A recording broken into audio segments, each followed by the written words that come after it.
Mening ismim Vasudevan. Men Noydada joylashgan Max Super Specialty shifoxonasida jigar transplantatsiyasi bo'yicha jarrohman.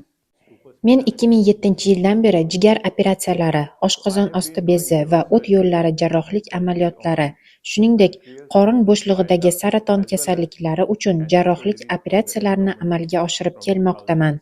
Men Hindistonda Sir Gangaram shifoxonasida tahsil oldim va AQShning Pittsburg shahridagi shifoxonada hamda Nyu-Yorkdagi Kolumbiya shifoxonasida qisqa muddatli o'quv dasturlarida qatnashdim.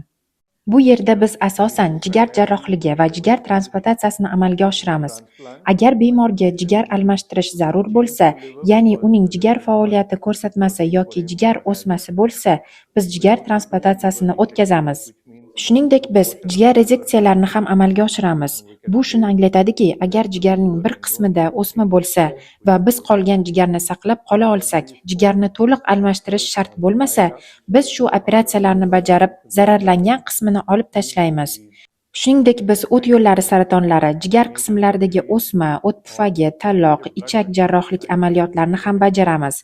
Bundan tashqari, pastki kov vena kabi yirik qon tomirlarini ustida murakkab jarrohlik amaliyotlarini amalga oshiramiz. Bizga butun dunyodan bemorlar keladi, jumladan Markaziy Osiyo mamlakatlaridan O'zbekiston, Qozog'iston, Tojikiston, Qirg'iziston. O'rtacha har hafta ushbu mamlakatlardan bir yoki ikki bemorga operatsiyalar o'tkazamiz. Bizda 2019 yoki 2020-yillarda, ya'ni taxminan 4-5 yil oldin MDH mamlakatlaridan kelgan bir bemor bo'lgan. U juda katta, 30 santimetrli jigar o'smasi bilan kelgan edi. O'sma shunchalik katta ediki, uning butun qorin bo'shlig'ini egallagan edi. Biz uni olib tashlaganimizda u 10 kilogramm chiqdi.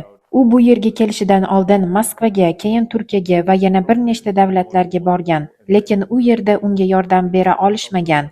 O'smadan olingan biopsiya natijasida uning jigar sarkomasi ekanligi aniqlandi. U juda noyob turdagi o'sma.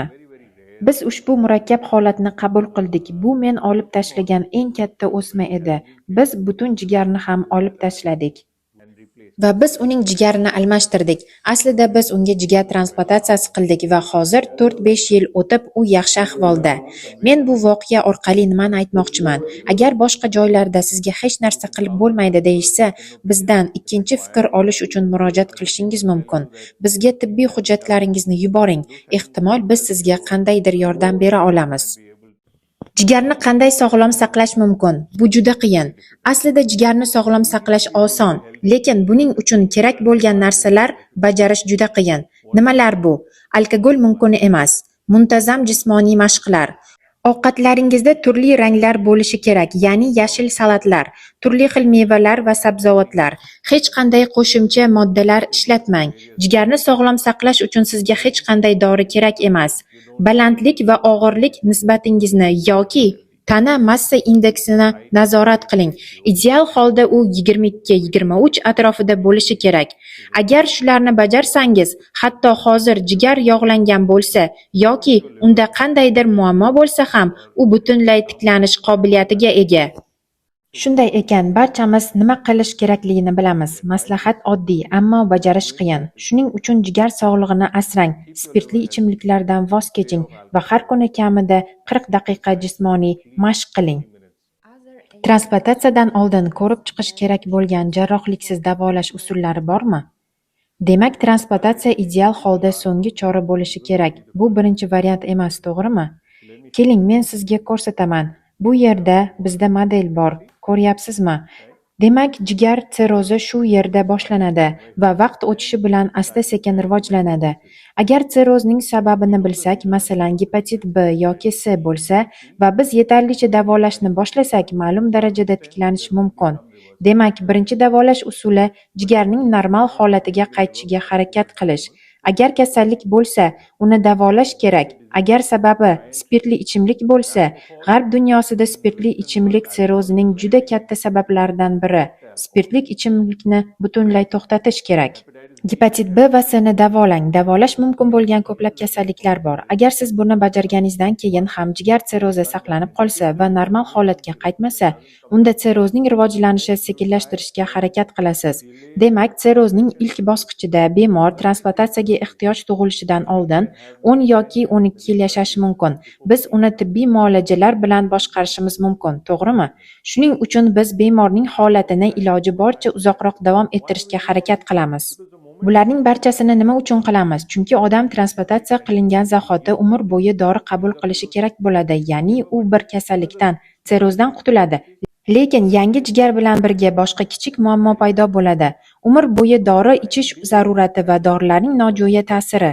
Shuning uchun biz transplantatsiyani iloji boricha kechiktirishga harakat qilamiz, agar odam o'zining asl jigari bilan yashay oladigan bo'lsa. Shunday bir payt keladiki, dori-darmonlarga qaramay, jigar bemor uchun yetarli bo'lmaydi yoki hayot uchun xavf tug'diradigan saraton rivojlanadi. Bunday holatlarda biz transplantatsiya qilish yaxshiroq deb hisoblaymiz. Xulosa qilib aytganda, kasallik shunday bosqichga yetadiki, transplantatsiya qilmaslikning xavfi uni qilishdan ko'ra kattaroq bo'ladi. Aynan o'sha paytda biz transplantatsiyani tavsiya qilamiz. Ungacha, ya'ni shu bosqichgacha biz bemorga jarrohliksiz tibbiy muolajalar bilan yordam berishga harakat qilamiz. Transplantatsiyadan oldin qanday tekshiruvlar o'tkazilishi kerak? Demak, ikkita asosiy turdagi tekshiruv bor, to'g'rimi? Birinchi tekshiruv bemorga transplantatsiya haqiqatan ham kerakligini aniqlash. Agar bemor transplantatsiya qilinmasa, bemorning hayoti 6 oy yoki 1 yildan oshmasligi kerak. Buni qanday bilish mumkin? Oddiy qon tahlillari, umumiy qon tahlili, buyrak va jigar funksiyasi testi, qon ivish ko'rsatkichi va qorin bo'shlig'ining ultratovushi. Bu tahlillar aksariyat siratik bemorlar uchun muhim, biroq maxsus holatlar ham bor. Saturatsiya, ko'krak rentgeni, yurakning ekosi va boshqa qo'shimcha testlar talab qilinishi mumkin.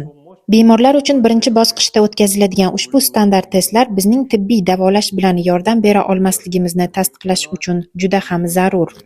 Maksimum yana 6 oy dori bilan yashashingiz mumkin. Shuning uchun jarrohlikka o'tish yaxshiroq.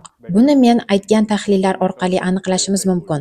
Ikkinchi guruh tekshiruvlar esa sizning transplantatsiya operatsiyasini o'tkaza olishingiz va uni bardosh bera olishingizni aniqlash uchun kerak bo'ladi.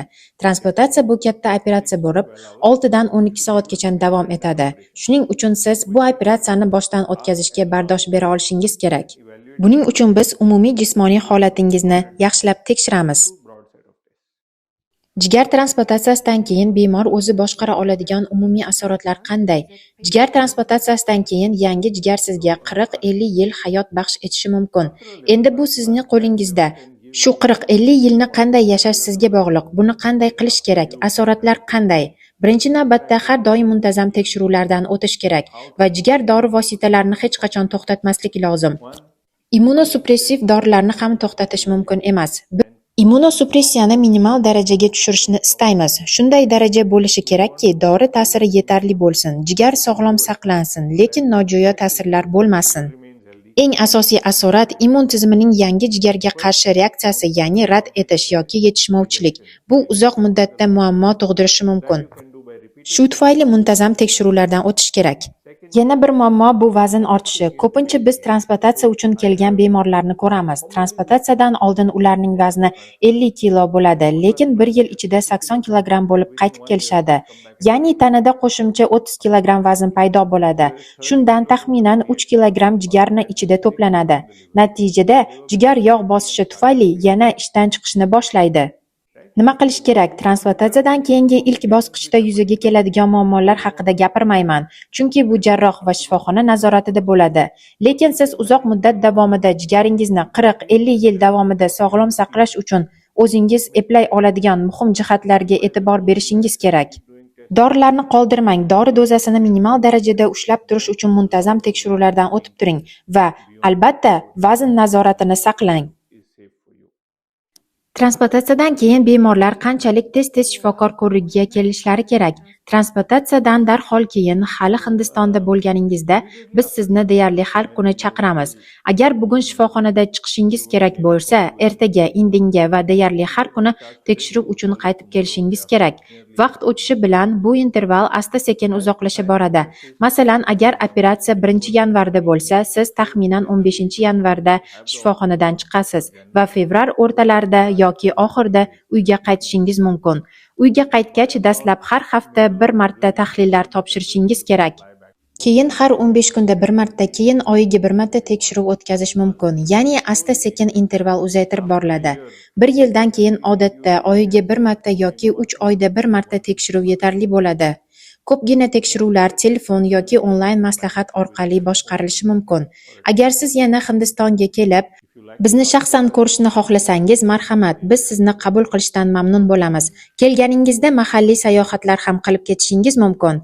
Lekin mahalliy shifokoringiz va bizning jamoamiz bilan hamkorlikda sizni uyga qaytganingizdan keyin ham Hindistonga qayta kelishga ehtiyoj sezmasdan davolashni boshqarishimiz mumkin.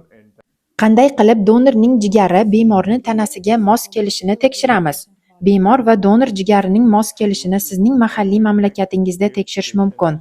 Shunda behuda umid bog'lab keyinchalik ko'ngil xira bo'lishini oldini olamiz. Nimalarni tekshiramiz? Jigar sifati, donorning jigari yaxshi sifatlimi? Bu qon tahlillari orqali tekshiriladi. Jigar miqdori, donor yetarli miqdorda jigar donatsiya qila oladimi va bemor uchun yetarlimi? Buni KT orqali aniqlaymiz. Bu juda oddiy jarayon bo'lib, 2 kun ichida to'liq tekshirib chiqish mumkin. Shundan keyin donor operatsiyani o'tkaza olishini aniqlash uchun yurak va o'pka tekshiruvlarini ham o'tkazamiz. Demak, odatda bemor va donor Hindistonga kelganda, masalan, 1-yanvarda kelishsa, biz avvalo bemorni tekshiramiz, unga transplantatsiya kerakmi va u operatsiyani o'tkaza oladimi? Shuni aniqlaymiz. Bu jarayon 2-3 kun davom etadi. Keyin donorni tekshirishni boshlaymiz. Donor tahlillari taxminan 1 hafta vaqt oladi. Shunday qilib 10 kun ichida ham bemor, ham donor to'liq tekshiriladi va ularning mos kelishi tasdiqlanadi. Shundan keyin huquqiy hujjatlar rasmiylashtiriladi. Bu esa 4-5 kun, ba'zan 1 hafta davom etadi. Demak, Hindistonga kelgan kundan boshlab barcha tahlillar va huquqiy ishlar tugaguncha taxminan 2 hafta vaqt o'tadi. Huquqiy hujjatlar tayyor bo'lgach, operatsiyani bajarishimiz mumkin. Agar hujjatlar tayyor bo'lgandan keyin bemor juda og'ir ahvolda bo'lsa, biz operatsiyadan oldin uni davolash orqali holatini yaxshilashga harakat qilamiz. Bu operatsiya xavfini kamaytirish uchun qilinadi. Bemor operatsiyaga tayyor bo'lgach, jarrohlik amaliyoti o'tkaziladi.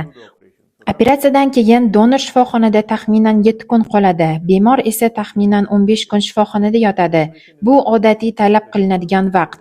Donor shifoxonadan chiqib ketgach, o'zini o'zi boshqara oladi, ovqat yeydi, yuradi va gaplashadi. Faqat biroz og'riq va charchoq sezilishi mumkin. Lekin tashqaridan qaraganda unga operatsiya qilinganini sezish juda ham qiyin bo'ladi. Bemor odatda operatsiyadan keyin 15 kunda shifoxonadan chiqariladi. 15 kunga kelib, u o'zini o'zi boshqara oladigan holatga keladi. Ba'zan tanada chiqayotgan 1-2 naycha bo'lishi mumkin. Bu suqsur suyuqlikni chiqarish uchun qo'yiladi. Lekin 15 kun ichida bemor shifoxonadan chiqariladi. Donor esa 7 kun ichida shifoxonadan chiqariladi. Hindistonga kelganingizdan keyin taxminan 1 oy va 1 hafta ichida operatsiya o'tkaziladi va bemor shifoxonadan chiqariladi. Shundan keyin bemor yana 4-6 hafta Hindistonda qolishi kerak. Donor esa shifoxonadan chiqqandan 2 hafta o'tib uyiga qaytishi mumkin.